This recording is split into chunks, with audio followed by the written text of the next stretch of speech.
그때 이제 공통적으로 얘기하는 것들이 살펴보게 되면은 운동이라든지 아니면 인지요법, 마음챙김, 명상, 또 타이치가 중국말로 해서 태극권이거든요. 치공이 기공이고요. 태극권이나 기공, 또 심리상담이라든지 특이한 게 하나 나와 있어요. 아메리칸 진생이 나와 있네요.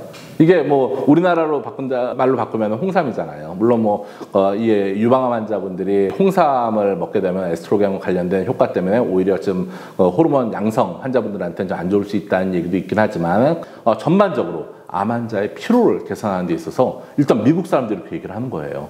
이 인삼을 먹게 되면 피로를 개선할 수 있다. 등등이 이게 그냥 얘기를 하는 것이 아니라 이 수많은 축적된 데이터를 기반으로 해가지고 이런 가이드라인을 제시해주고 있는 거죠.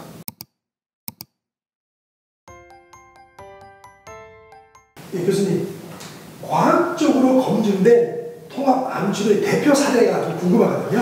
네, 전 세계적으로 어떻게 보면 미국이라고 또 볼 수가 있죠. 미국에서 가장 권위가 있는 암 학회라고 한다면 ASCO, 미국 임상종양학회라는 American Society of Clinical Oncology, ASCO라는 학회인데요.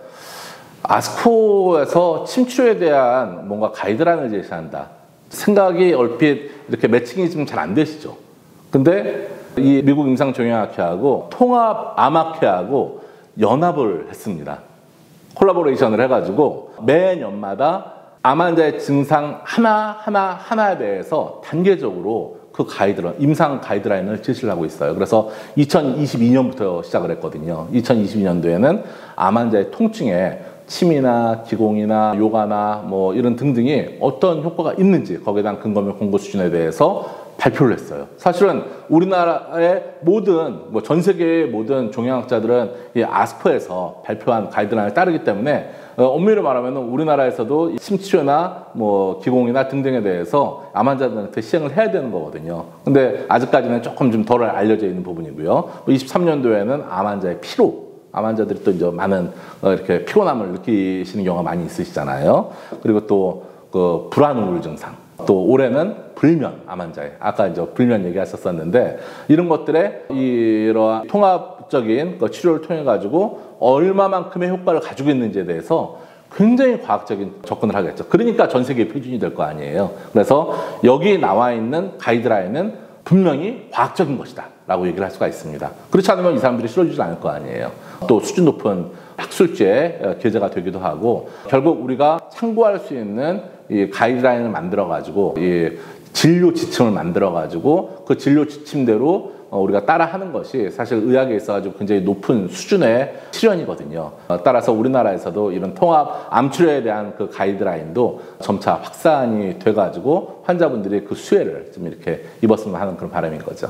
교수님 방금도 말씀하셨지만 이 암성 피로 완화에 가장 효과적인 방법이 또 뭐가 있을까요? 하나만 이렇게 얘기하기는 좀 그렇고요. 이제 영어가 나와가지고 조금 좀 어렵게 생각이 드실 수는 있는데 좀 전에 말씀드린 그 SIO하고 ASCO에서 같이 공동으로 해가지고 가이드라인 만든 것을 살펴보게 되면은 굉장히 구체적으로 이렇게 구분을 하고 있어요. 그래서 액티브 트리트먼트라고 하는 것은 어떤 적극적인 치료기거든요. 항암이나 방사선 치료 받을 때고요. 그 다음에 애프터 액티브 트리트먼트라고 하면 그런 항암이나 방사선 치료 받은 후를 얘기하고요. 포스트 트리트먼트라는 건 완전히 이런 치료기가 끝난 다음을 얘기를 하는 건데요. 그때 이제 공통적으로 얘기하는 것들이 살펴보게 되면은 운동이라든지 아니면 인지요법, 마음챙김, 명상, 또 타이치가 중국말로 해서 태극권이거든요. 치공이 기공이고요. 태극권이나 기공, 또 심리상담이라든지 특이한 게 하나 나와 있어요. 아메리칸 진생이 나와 있네요. 이게 우리나라로 말로 바꾸면 홍삼이잖아요. 물론 이 유방암 환자분들이 홍삼을 먹게 되면 에스트로겐과 관련된 효과 때문에 오히려 좀 호르몬 양성 환자분들한테는 좀 안 좋을 수 있다는 얘기도 있긴 하지만 전반적으로 암 환자의 피로를 개선하는 데 있어서 일단 미국 사람들이 그 얘기를 하는 거예요. 이 인삼을 먹게 되면 피로를 개선할 수 있다.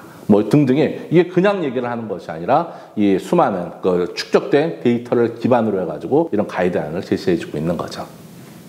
그럼 교수님 또 교수님 책에 보면 음악 치료나 마사지가 어떤 효과가 있는지 궁금하거든요. 뭐 대표적으로 효과를 우리가 이제 나열을 해보게 되면은 뭐 정서적으로 안정을 좀 시키고요. 또 통증을 완화시켜 준다는 그런 내용들이 많이 있어요. 우리는 마사지나 이런 것들이 조금 그 의료적인 부분보다는 그냥 서비스 차원에서의 행위라고 생각하고 있는데, 미국에서는 서티피케이션을 받지 않으면은 이런 공식적인 마사지를 하기가 힘들어요. 특히 의료 마사지를 하기가 힘들어요. 그래서 다나파버나 MD 앤더슨 암에서도 실제 마사지 치료가 외래 환자들 대상으로 이렇게 시행이 되고 있고요. 이 분들에게 대표적으로 우리가 기대할 수 있는 효과들이 손발이 그 붓는 그 증상들 있잖아요. 수족 부종, 림프 부종 증상이 있을 때 부종을 감소시켜주는 효과라든지, 아니면 수면의 질을 개선시킨다든지, 또는 암성 통증을 완화시키거나 불안우를 감소시켜주는 그런 효과들에 대해서 입증이 지금 되어졌고요. 특히 여기에 대해서는 보스턴에 있는 하버드 대학교보다는 뉴욕에 있는 메모리얼 슬런 캐터링 암센터에서 연구가 많이 이루어졌습니다. 그 이유가 거기에 일대 회장을 맡으신 분이 베리 카슬레스라는 그 분이신데, 그 캐슬레스라는 분이 마사지 요법에 굉장히 관심이 많으셔가지고 굉장히 많은 연구를 그렇게 발표를 하셨었어요. 뭐 이 외에도 음악이 암 환자분들에게 도움이 될 것이라고 생각은 하죠. 생각은 하지만 그거를 임상시험을 할 거라는 아이디어는 사실 우리나라 사람들은 잘 못하거든요. 근데 저는 굉장히 유사한 암 치료 기관들, 세계적으로 유명한 기관들에서 이 과학적인 연구들이 이루어지는 걸 보고 굉장히 좀 충격을 받았어요. 음악 요법에 대해서 음악을 시행한 분과 시행하지 않은 분이 어떤 차이를 가지고 있는가를 수치화를 시키는 거죠. 보통 그런 얘기를 하잖아요. 수치화를 시킬 수 없으면 과학이 아니다, 이런 얘기를 하잖아요. 차이를 숫자로 보여달라는 얘기죠. 근데 이 과정을 진행한다는 게 뭐 저로서는 굉장히 좀 놀라웠었고, 우리가 어찌 보면 평소에 당연하다고 생각하는 게 기존의 관행을 깨기에는 충분하지 않구나, 좀 더 노력을 해야겠다 생각을 하게 된 계기가 음악 요법을 가지고 무작위 배정 임상 연구를 하는 걸 보고서 굉장히 제가 놀래가지고 생각을 하게 됐는데, 제가 소개시켜드렸던 이 음악을 들으면서 호흡을 같이 병행하는 등등의 처치법들, 이런 것들을 시행하면서 제반적인 정서 안정 또는 수면의 질 개선 등등의 효과를 현재 많이 경험할 수 있는 이 통합 암 치료의 장이 바로 이제 자킴 센터입니다.